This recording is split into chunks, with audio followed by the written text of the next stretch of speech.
Hello, Sekka. So I got to hang out with my parents for the first time in a year, and I didn't hear you for like a whole day. It was wonderful. I know, Sekka. But you missed me, didn't you? My parents don't like you, British Sekka. Every time you come out and hang out with them, you know what they say? What? Sekka, you're 34. You don't need people in your life like British Sekka. I make your life better, though. No. No, you don't. Yes, he does! It would be nothing without British Sekka! He knows. You guys suck.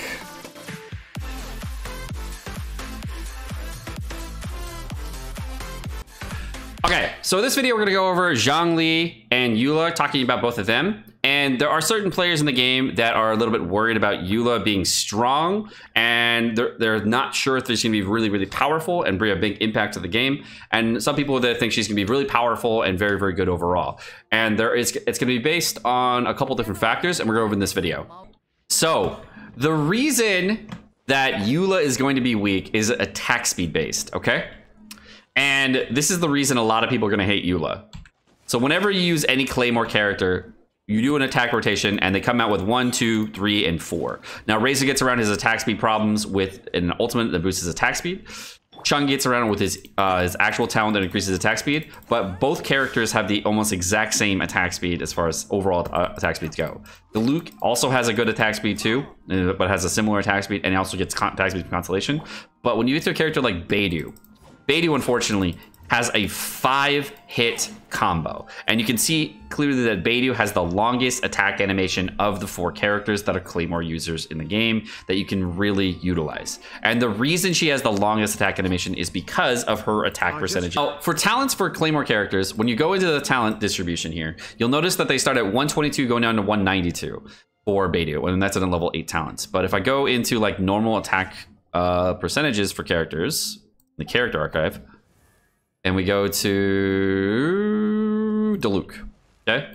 Diluc, on his attack percentages for normal attacks, goes from... So, as you can see from different characters, this is what we have for the total summation of the attack percentages that they're going to have for the total amount of damage that they're going to do per hit based on the normal attack swings. So if you look at any character's overall normal attacks, when we go into the characters, like say for Zhen Yang, and we go to their talent details for rank 1 talents, this is the percentages all added up for their rank 1 talents. Now, each of these will increase at about the same amount per character, and they'll get a proportionate increase as talents increase. But for their base stat, this is where they are. They also have different base attacks, etc., to increase damage, physical stats, all that what it may be. So the damage will be different based on these kinds of factors. But this is really important for a character like Beidou. The reason this is so important is when we look at Beidou, Beidou has the highest overall amount of damage on her normal attack rotation, and she will have the highest overall percentage, even higher than Diluc, even higher than Razor, and any other character. But unfortunately, she has a very low attack speed. She attacks slower than every other character in the game to complete her attack animations for every single hit in her rotation. She's actually about 30% longer than any other character, or sorry, 20% longer than any other character in the entire game as far as the overall damage goes. And she actually finishes her 4 hit at the same time, about the same time when every other character finishes their 4 hit. So the 5th hit is actually just an extra hit on top of that you're never actually going to reach. So the weighted amount that she actually has is actually the lowest amount for what you have for a character. So for Eula, if we're talking about Eula when she's about to come out, Eula is another character that is another 5-hit combination Claymore character. Now the attack speed that we saw from the original post for Eula shows that she is a 5-hit character, and she's going to actually swing multiple times in those 5-hit rotations to get those hits off. So looking at Eula, when she does her attack rotation, you can clearly see that she does have multiple hits in her animation that are a little bit higher. So you have 1, 2, 3, 4, and then here's the 5th hit. It actually swings twice in the last hit, but she's going to get a total of about 7 hits in her attack animation, but it's going to be a 5-hit combo. Okay, so now we're going to take the numbers that we got from Genshin Honey to actually put them into this so you can actually see the total damage we have compared them to Diluc.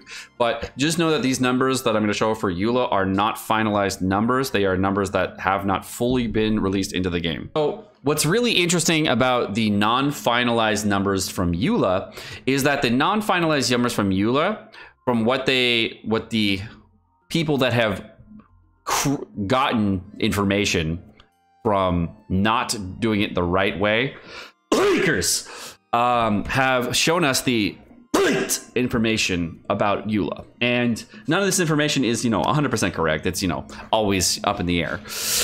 So just know that if this information is correct, she's going to be awesome, because she's then going to be a better version of Beidou because of how much she has in comparison to all the other percentages. See, the attack percentages kind of line up overall with Diluc, so the overall damage that you're going to really receive versus another character in the game would be very, very similar to Diluc. Unfortunately, though, the overall damage on the fourth hit is actually significantly lower than Diluc, but the overall damage on the third hit being higher kind of makes up for that. So I assume that if you're going to be doing Eula combinations for damage, you're probably going to do better off with doing a 3 or 4 hit combo, because the 3 or 4 hit combo that you're going to do naturally is going to be higher damage overall. So I would think that overall she's going to be better just using a couple hits in the attack swings. But just know that other characters in the past, like Beidou, have received very, very low amounts of damage on the overall stat string for 5-hit combo. So she's one of those characters, if the information is all the same from the blinkers that we're not talking about that have spread rumors through the community, then we're going to be Gucci. Remember, with any 5-hit combination character, you are going to have a slightly slower attack speed. So going for the 5th hit on a combination hit for the Claymore users is going to be different. So you're going to probably want to go for a 3-hit combo on those characters, and then when you finish it out, it's going to be fine. But we're really going to have to see how the 2nd, 3rd, and 4th hit's going to roll out. Attack speed character is going to be really, really helpful to boost characters like Eula. So I'm really interested in seeing how a character like Chongyun is going to flow in for the overall damage rotations. But unfortunately, she's a fizz damage character on the ultimate, so it is going to be really tricky to figure out if what direction of build is going to be best for her or not. So as a placeholder for my team compositions, I'm going to use Eula as Beidou because, waifu, why not? And just put a waifu in a waifu slot, okay? For support characters, of course, Zhongli will be a great support for Eula because she's a physical-based character, and Zhongli rollers physical resistances. A character like Chongyun may not be the best because Chongyun, of course, will have issues with the overall damage increases. So what I would think the best composition for Eula is going to be is something with like Eula, Zhongli, and Bennett.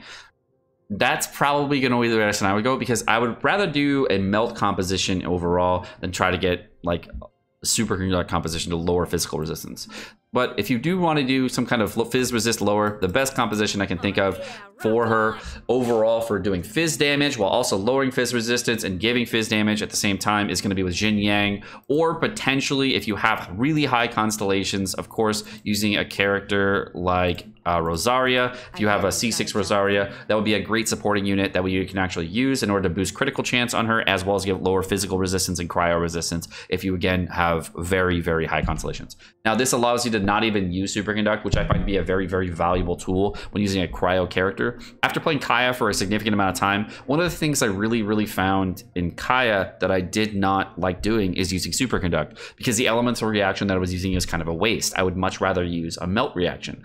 So I think it actually might be better for players to go, if you're using Eula, with a melt composition with Zhongli than going with a Superconduct composition by using a cryo and electro character together. If you're unaware of how that would work, if you're free to play, this probably won't be something that you can run. You probably will not be able to run Rosaria, because Rosaria really starts boosting your team at higher constellations for physical, and her last constellation, if you didn't know, lowers physical resistance by 20%. And if you are going to be going with something more free-to-play-esque, then I would say recommending a C2 Jin Yang would be a much more affordable option for many players, because Jin Yang has on her C2 increases the critical rate of her ultimate by 100%, so it's a very, very good constellation. Plus, if you're using a nuke build sub DPS Jin Yang, which is like Noblesse and physical, or just like double physical builds at this point, if you want to go 2-piece physical, that's going to be very, very good. So both of those are really, really strong builds for free-to-play / sub free-to-play kind of small budget players.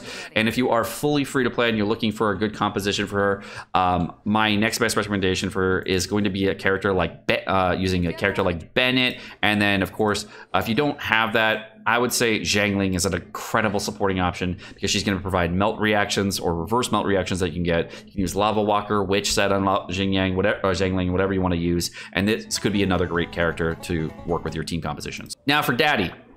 All right, so let's go into Daddy and talk about him a little bit, so we can give you an insight on what I think about Zhongli post buffs, post everything, so you guys can understand where he's been. For Zhongli in the English voice acting character is the best character in the game. The drip on this man is so big, it makes his dick like 8 inches longer than normal. Okay, that's the reason. English VA Zhongli, biggest dick in Genshin Impact. If you want to have the biggest dick, you gotta play English VA Zhongli, okay? But all seriousness, he is the best character in Genshin Impact, and the reason he's the best character in Genshin Impact is because Zhongli is a character that makes every single character on your account better. There's no other character in the Genshin Impact that makes makes your account overall just better, because he can boost any elemental character, any physical character, any geo character, any animo character. Yes, animo characters too. He makes every element better, every character better in the game, because when you use his hold E skill, it's going to lower your the physical resistance and elemental resistance of enemies by 20% and provide you a massive amount of protection. He makes everyone better because he increases the damage of every character in the game by just using his E ability. And the reason it's so good is because it can be up to a 20% damage bump for your team for 20 seconds. This is a 20-second 20% buff. Now, this sounds really, really cool, because the only other way that you can get even a 20% buff, that's not even a 20% buff, is by using a 4-piece Noblesse set. And a 20% buff from the Noblesse set is actually significantly worse for your account than the Zhongli buff, because it's an attack percentage buff. If you're unaware of how attack percentage buffs work, an attack percentage buff that you get for your team is actually only going to boost your team damage by about 5 to 7%. Where a Zhongli is actually going to boost your damage up to 20% based on lowering resistances. Lowering resistances multiplicatively in a damage calculation is actually going to increase damage by up to 20%. But if you get a character below a certain HP resistance threshold, it's actually up to 10%. So no matter what, you're doing 10 to 20% damage increase. So Zhongli actually increases any team composition by up to 20% and as low as 10% damage, which is still better than a Noblesse set, and it's still better than any other boost they can get in the game. Now, I'm not going to say that Zhongli is a character that you must pull for, and I'm not going to sit here and tell you that he's the best character to pull for versus a waifu, because let's be honest, waifus in Genshin Impact are kind of like missing, and there's not a lot of them. So you need to summon for your waifus when you can, because if you don't have enough waifus, your enjoyment of the game drops heavily, and you get saltier as the day goes on. So make sure that you have enough waifus on your account, because if you don't, your salt level will increase exponentially, and you will feel like you are Magic Genshin Impact and try to find things that are not really fun. So you'll always get madder and madder. So make sure you have more waifus so you stay happier. Well, all right, guys. My name's Second Poco. Thank you so much for watching. I hope you guys enjoyed this video. So I haven't been in a lot of YouTube videos lately. I have been hanging out with family. I got to actually hang out with my parents for the first time in a year since COVID. So I was really excited to hang out with them. Got to hang out with Jake and stuff. I was able to stream a little bit in between. But thanks for watching. Hope you guys enjoyed the video. Like, subscribe. Let me know what you guys think in the comment section below about pulling Eula, Zhongli, all the fun characters there. Have a great rest of your day, guys. Peace. Tectone music time.